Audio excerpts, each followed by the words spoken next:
How we failed as parents. Shout out to Erica because she did send me this. I told her I was going to do it as an icebreaker. So I'm going to go ahead and play this. Let's get our thoughts about this. This is the icebreaker. Here we go. Knowing me, I didn't even have it ready, but I'm going to go ahead and get it ready. You okay, voice? You so serious. You ready? Okay. Focus. Here we go. Restroom real fast. So, Mom, Dad, do you like him? How many followers does he have? Like 300 something.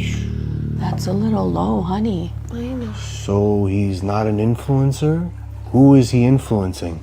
His dog? He probably only wants you for your followers. That's not true. Yeah, I didn't want to say anything, but when they brought the food over, he didn't take any pictures, no videos, nothing. He just started eating like some animal. Yeah, I saw that too. What are his pronouns? He, him. Oh, God. There it is. What are we supposed to tell the family? How much Bitcoin does he make? He makes regular money. Okay, I'm done. That's it. I'm done. No. You're hurting your father so much. Yeah, that's the icebreaker, man. How we failed as parents. I'm going to go ahead and go to you, Erica. When you saw this, like, what was your immediate thought? Oh my God. I had to watch it like 3 times because that was hilarious. Because I mean, yeah, it was a little over the top, but I feel like some of that stuff is already valid. Like, I feel like sometimes when, and I find myself guilty of it and I have to check myself, like I'm seeing that, people are following me. I'm like, well, who is this? And I'm not going to lie. Look, I see 120 followers. They following 2,050 people. I'm like, yeah, I don't know if I want to follow him, so I feel like we're slowly, starting to make social media more relevant than we used to, and it might be detrimental. We might need to slow that down. All right, go ahead, Marcus. What are your thoughts about it, sir? So I've fought against getting on social media for a long time. So to me, that stuff don't mean nothing. The Bitcoin probably hit a little bit, but outside of that, yeah, none of that shit meant nothing.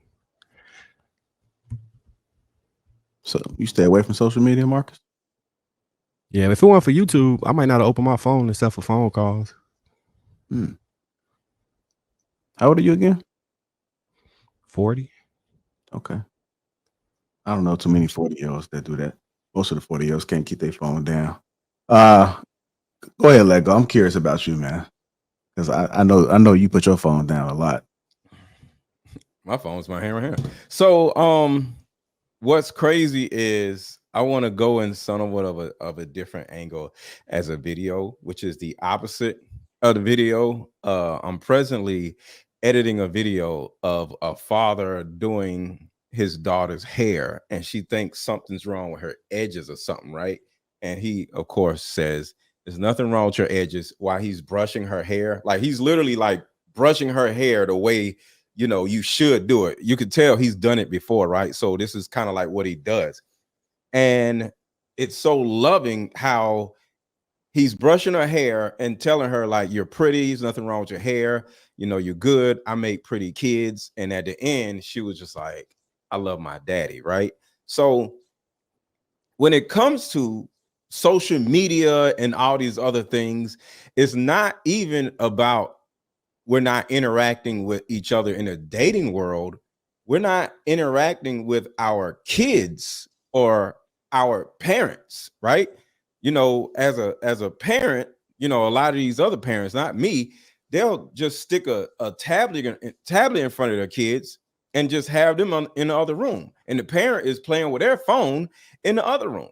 So altogether, we need more situations like that video where, because me in particular, I can't speak for anybody else, I did my girl, well, I didn't do their hair, but I would take their hair down when they would get braids or something like that. It takes a long time for their get them braids. So me and my ex-wife would take turns taking my daughter's braids down. So we'd be looking at TV and just taking braids down. Fingers be hurting or whatever.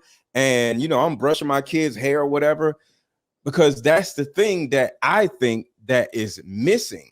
The physical touches, the attentiveness, the conversations that, how when you pick your kid up, how was your day? No, it was okay. How was your day? And that they don't ever tell you nothing. It's when they get home, when they get comfortable, and you're still spending time with them, is when they actually tell you about the boy in school or about the girl in school or whatever. And we don't take that time to spend with anybody. And it's mainly because either the daughter or the son has a phone in their hand or the parent has a phone in their hand.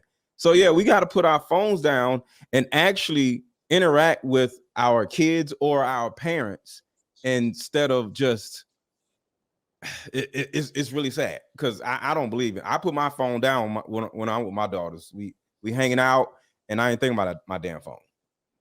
Okay. You touch your hair. I mean your head when you motion for hair let go. Say it again. Did you have a flashback? Do what? You had a flashback when you was talking about brushing hair? What? Never mind. What? Hey, Marcus, you might want to move your cam because whenever you're talking to the mic, we can't really see you. Go ahead, voice. What are your thoughts about that, ma'am? Have we failed as parents? I agree with Mr. Let Go, you know, with his explanation there. But the question is, have we failed as parents? Who y'all talking about we? Because my kid is only 11 years old and my daughter is only 6 months. So, I mean, I guess I'm a millennial. I guess that's what you would call me. My parents came from the baby boomers. I got my behind whooped. If I did something wrong, I had to be home from school at a certain time. So I definitely was raised on a scale where mistakes could not be made a lot. And you know, I was very strict, like I had a really strict background. So I don't really understand that. I think that what that is focused around is how social media is an influence. Like so much of an influence is almost like the way of life now. Like you gotta log on and look on Instagram and see how other people are like living their lives. And then people start sitting back and looking at their lives, and their lives are not all that bad, but they start looking at other people's lives and thinking that they don't have enough or that they're not living the life to expectations because of what social media is putting out there. Followers, you got to have a lot of followers for you to be authentic and or for you to be popular. And a lot of these people got a lot of followers, but they don't have any talent.